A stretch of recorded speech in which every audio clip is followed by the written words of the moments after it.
शांति की शक्ति से शांति जग में लानी है। ओम शांति। आज की मुरली है 19 नवंबर 2025 की। मीठे बच्चे, तुम्हें सदैव याद की फांसी पर चढ़े रहना है। याद से ही आत्मा सच्चा सोना बनेगी।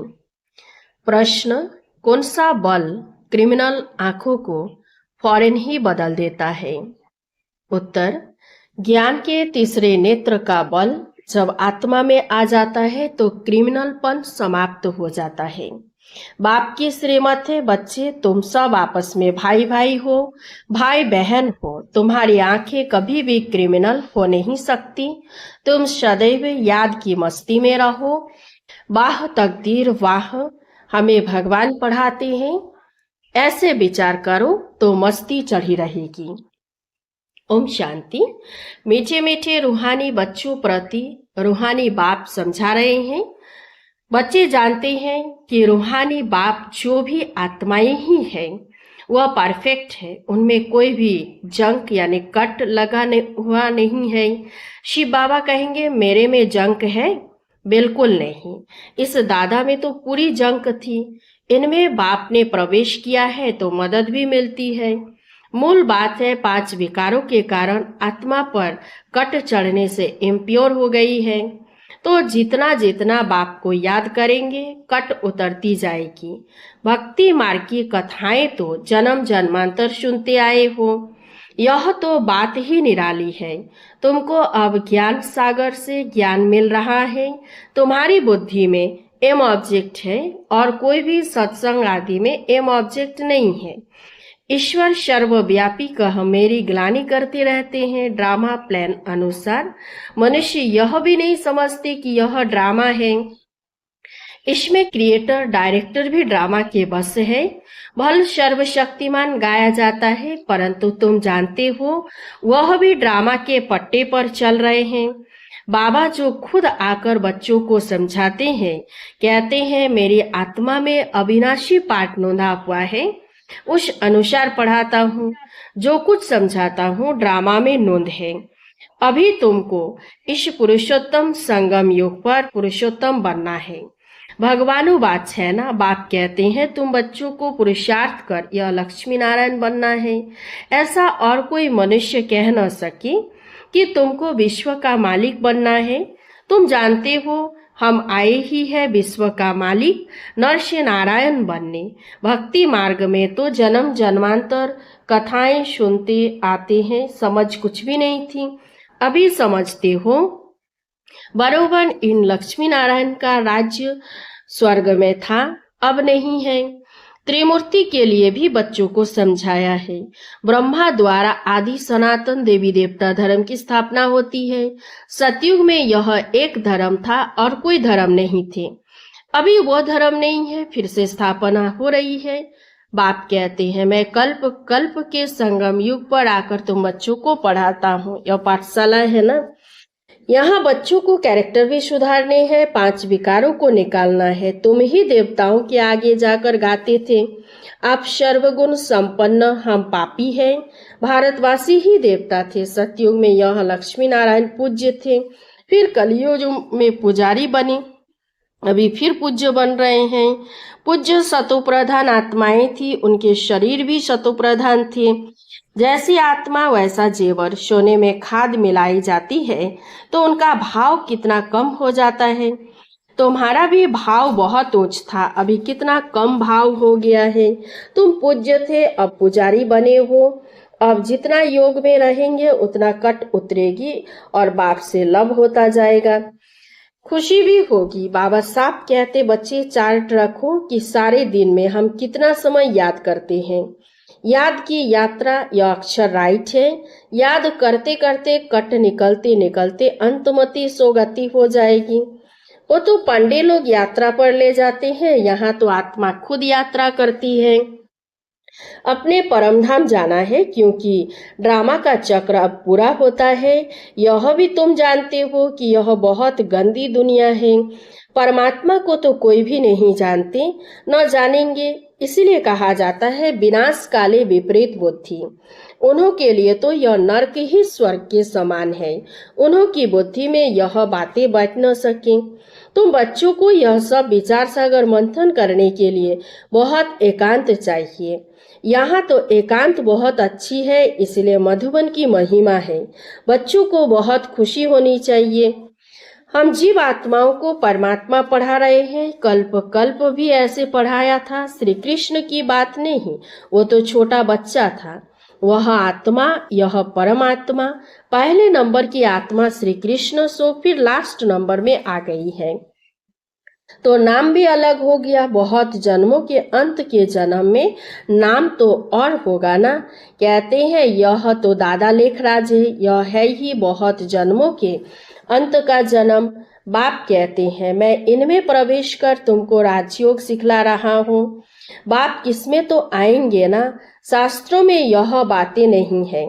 बाप तुम बच्चों को पढ़ाते हैं, तुम ही पढ़ते हो, फिर सतयुग में यह ज्ञान होगा नहीं। वहाँ है प्रारब्ध। बाप संगम पर आकर यह नॉलेज सुनाते हैं, फिर तुम पद पा लेते हो। यह टाइम ही है बेहद के बाप से बेहद का वर्षा पाने का, इसलिए बच्चों को गफलत नहीं करनी चाहिए। माया गफलत बहुत कराती है, फिर समझा जाता है उनकी तकदीर में नहीं है। बाप तो तदबीर कराते हैं, तकदीर में कितना फर्क पड़ जाता है। कोई पास कोई नापास हो जाते हैं। डबल सिरताज बनने के लिए पुरुषार्थ करना पड़े। बाप कहते हैं गृहस्थ व्यवहार में भल रहो। लौकिक बाप का कर्जा भी बच्चों को उतारना है, लॉफुल चलना है। यहाँ तो सब है बेकायदे। तुम जानते हो हम ही इतने उच्च पवित्र थे, फिर गिरते आए हैं, अब फिर पवित्र बनना है। प्रजापिता ब्रह्मा के बच्चे सब बिके हो तो क्रिमिनल दृष्टि हो न सके, क्योंकि तुम भाई बहन ठहरे ना। यह बाप युक्ति बताते हैं। तुम सब बाबा बाबा कहते रहते हो तो भाई बहन हो गए। भगवान को सब बाबा कहते हैं ना। आत्माएं कहती है हम शिव बाबा के बच्चे हैं, फिर शरीर में है तो भाई बहन ठहरे, फिर हमारी क्रिमिनल आय क्यों जाए। तुम बड़ी बड़ी सभा में यह समझा सकते हो तुम सब भाई भाई हो, फिर प्रजापिता ब्रह्मा द्वारा रचना रची गई तो भाई बहन हो गए और कोई संबंध नहीं। हम सब एक बाप के बच्चे हैं। एक बाप के बच्चे फिर विकार में कैसे जा सकते हैं। भाई भाई भी है तो भाई बहन भी है। बाप ने समझाया है यह आंखें बहुत धोखा देने वाली है। आंखें ही अच्छी चीज देखती है तो दिल होती है। अगर आंखें देखेंगी नहीं तो तृष्णा भी नहीं उठेगी। इन क्रिमिनल आंखों को बदलना पड़ता है। भाई बहन बेकार में तो जा नहीं सकते, वह दृष्टि निकल जानी चाहिए। ज्ञान के तीसरे नेत्र का बल चाहिए। आधा कल्प इन आंखों से काम किया है। अब बाप कहते हैं यह सारी कट निकले कैसे। हम आत्मा जो पवित्र थी उससे कट लगी है। जितना बाप को याद करेंगे उतना बाप से लब जुटेगा। पढ़ाई से नहीं, याद से लब जुटेगा। भारत का है ही प्राचीन योग, जिससे आत्मा पवित्र बन अपने धाम चली जाएगी। सब भाइयों को अपने बाप का परिचय देना है। सर्वव्यापी के ज्ञान से तो बिल्कुल गिर गए हैं जोर से। अभी बाप कहते हैं ड्रामा अनुसार तुम्हारा पार्ट है, राजधानी अवश्य स्थापन होनी है। जितना कल्प पहले पुरुषार्थ किया है उतना ही वह करेंगे जरूर। तुम साक्षी हो, देखते रहते हो। यह प्रदर्शनियां आदि तो बहुत देखते रहेंगे। तुम्हारी ईश्वरीय मिशन है, यह है इनकॉर्पोरियल गॉड फादरली मिशन। वह होती है क्रिश्चियन मिशन, बौद्धी मिशन। यह है इनकॉर्पोरियल ईश्वरीय मिशन। निराकार तो जरूर कोई शरीर में आएगा ना। तुम भी निराकार आत्माएं मेरे साथ रहने वाली थी ना। यह ड्रामा कैसा है यह किसकी भी बुद्धि में नहीं है। रावण राज्य में सब विपरीत बुद्धि बन पड़े हैं। अब बाप से प्रीत लगानी है। तुम्हारा अंजाम यानी वायदा है मेरा तो एक दूसरा ना कोई। नष्टो मोहा बनना है, बड़ी मेहनत है इसमें, जैसे फांसी पर चढ़ना है।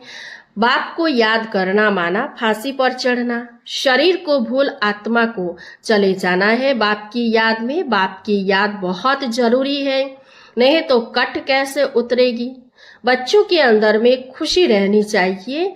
शिव बाबा हमको पढ़ाते हैं, कोई सुने तो कहेंगे यह क्या कहते हैं, क्योंकि वह तो श्री कृष्ण को भगवान समझते हैं। तुम बच्चों को तो अभी बड़ी खुशी होती है कि हम अब श्री कृष्ण की राजधानी में जाते हैं, हम भी प्रिंस प्रिंसेस बन सकते हैं। वह है फर्स्ट प्रिंस, नए मकान में रहते हैं। बाद में जो बच्चे जन्म लेंगे वह तो देरी में आएंगे ना। जन्म स्वर्ग में ही होगा, तुम भी स्वर्ग में प्रिंस बन सकते हो। सब तो पहले नंबर में नहीं आएंगे, नंबरवार माला बनेगी ना। बाप कहते हैं बच्चे खूब पुरुषार्थ करो, यहाँ तुम आए हो नर से नारायण बनने। कथा भी सत्यनारायण की है, सत्य लक्ष्मी की कथा कभी नहीं सुनी होगी। प्यार भी सबका श्री कृष्ण पर है, श्री कृष्ण को ही झूले में झुलाते हैं, राधे को क्यों नहीं। ड्रामा प्लान अनुसार उनका नाम चला आता है। तुम्हारे हमजिन्स तो राधे हैं, फिर भी प्यार श्री कृष्ण से है। उनका ड्रामा में पार्ट भी ऐसा है। बच्चे हमेशा प्यारे होते हैं। बाप बच्चों को देख कितना खुश होते हैं। बच्चा आएगा तो खुशी होगी, बच्ची आएगी तो गुटखा खाते रहेंगे, कई तो मार भी देते हैं।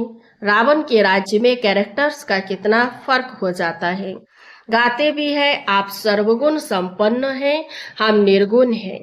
अब बाप कहते हैं फिर से ऐसे गुणवान बनो। अभी समझते हो हम अनेक बार इस विश्व के मालिक बने हैं, अब फिर बनना है। बच्चों को बहुत खुशी रहनी चाहिए। अहो शिव बाबा हमको पढ़ाते हैं, यही बैठ चिंतन करो। भगवान हमको पढ़ाते हैं, वाह तकदीर वाह। ऐसे ऐसे विचार करते मस्ताना हो जाना चाहिए। वाह तकदीर वाह, बेहद का बाप हमको मिला है, हम बाबा को ही याद करते हैं। पवित्रता धारण करनी है, हम यह बनते हैं, देवी गुण धारण करते हैं। यह भी मनमना भव है ना। बाबा हमको यह बनाते हैं, यह तो प्रैक्टिकल अनुभव की बात है। बाप मीठे मीठे बच्चों को राय देते हैं, चार्ट लिखो और एकांत में बैठ ऐसे अपने साथ बातें करो। यह बैच तो छाती से लगा दो, भगवान की श्रीमत पर हम यह बन रहे हैं। इनको देखकर उनको प्यार करते रहो। बाबा की याद से हम यह बनते हैं। बाबा आपकी तो कमाल है। बाबा हमको आगे थोड़े ही पता था कि आप हमको विश्व का मालिक बनाएंगे। नोधा भक्ति में दर्शन के लिए गला काटने प्राण त्यागने लग पड़ते हैं, तब दर्शन होता है। ऐसे ऐसे की ही भक्तमाला बनी हुई है। भक्तों का मान भी है। कलयुग के भगत तो जैसे बादशाह है। अभी तुम बच्चों की बेहद के बाप से प्रीत है। एक बाप के सिवाय और कोई याद न रहे, एकदम लाइन क्लियर होनी चाहिए। अब हमारे 84 जन्म पूरे हुए, अब हम बाप के फरमान पर पूरा चलेंगे। काम महाशत्रु है, उनसे हार नहीं खानी है। हार खाकर फिर पश्चाताप कर क्या करेंगे। एकदम हड्डी हड्डी टूट जाती, बहुत कड़ी सजा मिल जाती है। कट उतरने बदले और ही जोर से चढ़ जाती है, योग लगेगा नहीं। याद में रहना बड़ी मेहनत है। बहुत गप भी मारते हैं, हम तो बाप की याद में रहते हैं। बाबा जानते हैं रह नहीं सकते, इसमें माया के बड़े तूफान आते हैं। स्वप्न आदि ऐसे आएंगे एकदम तंग कर देंगे। ज्ञान तो बड़ा सहज है, छोटा बच्चा भी समझा लेंगे। बाकी याद की यात्रा में ही बड़ा रोला है। खुश नहीं होना चाहिए। हम बहुत सर्विस करते हैं, गुप्त सर्विस अपनी यानी याद की करते रहो। इनको तो नशा रहता है हम शिव बाबा का बच्चा अकेला हूँ। बाबा विश्व का रचयिता है, तो जरूर हम भी स्वर्ग का मालिक बनेंगे। प्रिंस बनने वाला हूँ, यह आंतरिक खुशी रहनी चाहिए। परंतु जितना तुम बच्चे याद में रह सकते हो उतना हम नहीं। बाबा को तो बहुत ख्याल करने पड़ते हैं। बच्चों को कभी ईर्ष्या भी नहीं होनी चाहिए कि बाबा बड़े आदमियों की खातिरी क्यों करते हैं। बाप हर एक बच्चे की नब्ज देख उनके कल्याण अर्थ हर एक को उस अनुसार चलाते हैं। टीचर जानता है हर एक स्टूडेंट को कैसे चलाना है। बच्चों को इसमें संशय नहीं लाना चाहिए। अच्छा, मीठे मीठे सिकिलधे बच्चों प्रति माता पिता बाप दादा का याद प्यार और गुड मॉर्निंग। रूहानी बाप की रूहानी बच्चों को नमस्ते। हम सब रूहानी बच्चों की रूहानी बाप दादा को याद प्यार और गुड मॉर्निंग। नमस्ते नमस्ते नमस्ते नमस्ते। धारणा के लिए मुख्य सार 1 नंबर, एकांत में बैठ अपने आप से बातें करनी है। आत्मा पर जो जंग चढ़ी है उसे उतारने के लिए याद की यात्रा पर रहना है। 2 नंबर, किसी भी बात में संशय नहीं उठाना है, ईर्ष्या नहीं करनी है, आंतरिक खुशी में रहना है, अपनी गुप्त सर्विस करनी है। वरदान, बेगर टू प्रिंस का पार्ट प्रैक्टिकल में बजाने वाले त्यागी व श्रेष्ठ भाग्यशाली आत्मा भव। जैसे भविष्य में विश्व महाराजन दाता होंगे, ऐसे अभी से दातापन के संस्कार इमर्ज करो। किसी से कोई सेलिब्रेशन लेकर के फिर सेलिब्रेशन दे, ऐसा संकल्प में भी ना हो। इसे ही कहा जाता है बेगर टू प्रिंस। स्वयं लेने की इच्छा वाले नहीं, इस अल्पकाल की इच्छा से बेगर। ऐसा बेगर ही संपन्न मूर्त है। जो अभी बेगर टू प्रिंस का पार्ट प्रैक्टिकल में बजाते हैं, उन्हें कहा जाता है सदा त्यागी व श्रेष्ठ भाग्यशाली। त्याग से सदा काल का भाग्य स्वतः बन जाता है। स्लोगन, सदा हर्षित रहने के लिए साक्षीपन की सीट पर दृष्टा बनकर हर खेल देखो। अव्यक्त सारे अशरीरी व विदेही स्थिति का अभ्यास बढ़ाओ। अशरीरी स्थिति का अनुभव करने के लिए सूक्ष्म संकल्प रूप में भी कहाँ लगाव न हो, संबंध के रूप में, संपर्क के रूप में अथवा अपनी कोई विशेषता की तरफ भी लगाव न हो। अगर अपनी कोई विशेषता में भी लगाव है तो वो भी लगाव बंधन युक्त कर देगा और वह लगाव अशरीरी बनने नहीं देगा। अच्छा, ओम शांति। इस चैनल को सब्सक्राइब कीजिए, लाइक कीजिए, कमेंट कीजिए और शेयर कीजिए। शांति की शक्ति से शांति जग में